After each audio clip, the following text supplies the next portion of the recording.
Absolutely beautiful. We are going to have a dedication time here, and we're going to pray for this family and his parents and baby. And you'll notice shortly that we are going to baptise people, and you're going to notice that they are all, adults or soon to be adult people. We baptise people who make a choice to go down that path of following Christ, and we don't baptise infants. We believe that people choose to follow Christ, and we don't have to impose that on them.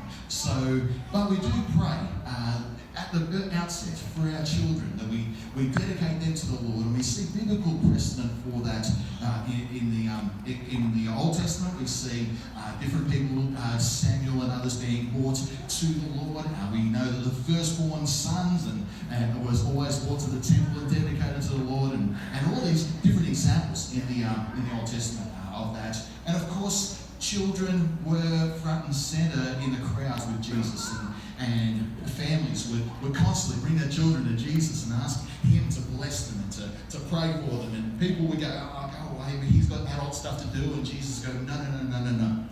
Bring them to me.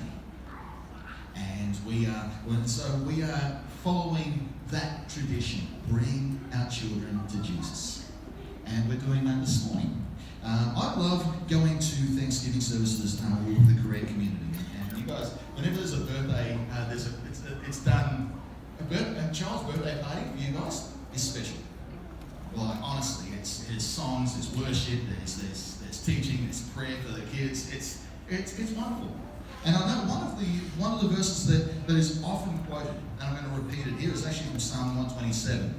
And I'm going to read from the Message version on this, because I just love the way it's worded here. It says, "Don't you see that children are God's best gift?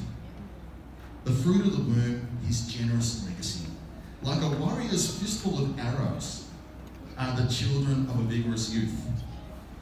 Oh, how blessed are you, parents, and with your quivers full of children.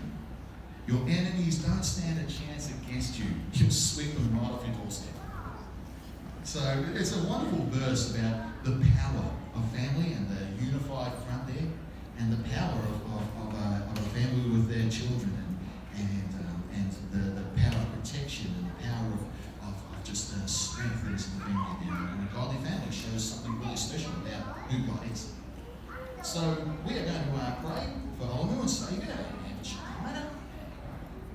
And for the rest of the family, you've got all the other kids that are going to be the supporting cast. And we also have a community. We are now going on record, friends, that we are joining in the upbringing. It takes a village to raise a child, it's true.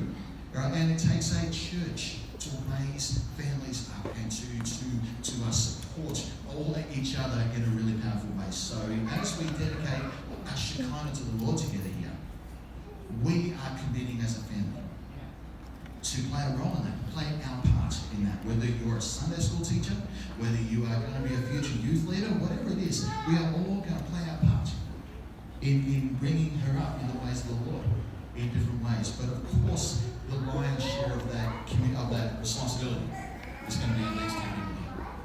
So why don't we join and pray? Pete, I'm going to ask you as a model to come up and pray. And if there's anybody else who would like to stand with this family and pray, any of the Korean community or others, feel free. And we're going to do that now. So Pete, would you lead the charge? And thank you. Would you all join me, please, in praying for Shekinah? Lord, we thank you for the gift of this young baby to us, and especially to Olu's family. Lord, we thank you that you knew about Shekinah long before we did. You created her before you made the world. You knew about it, and you brought her into this family to be brought up. You brought her into this community. You brought her into this country. Lord, I pray for all of us that we might be people who would encourage a righteous upbringing of this young child. And we would be big uncles and aunties to this young child as she grows up in our church and our community. Maybe watch over her with caring eyes. We pray for Shekinah now. Lord, we pray that she would be someone as she grows up that would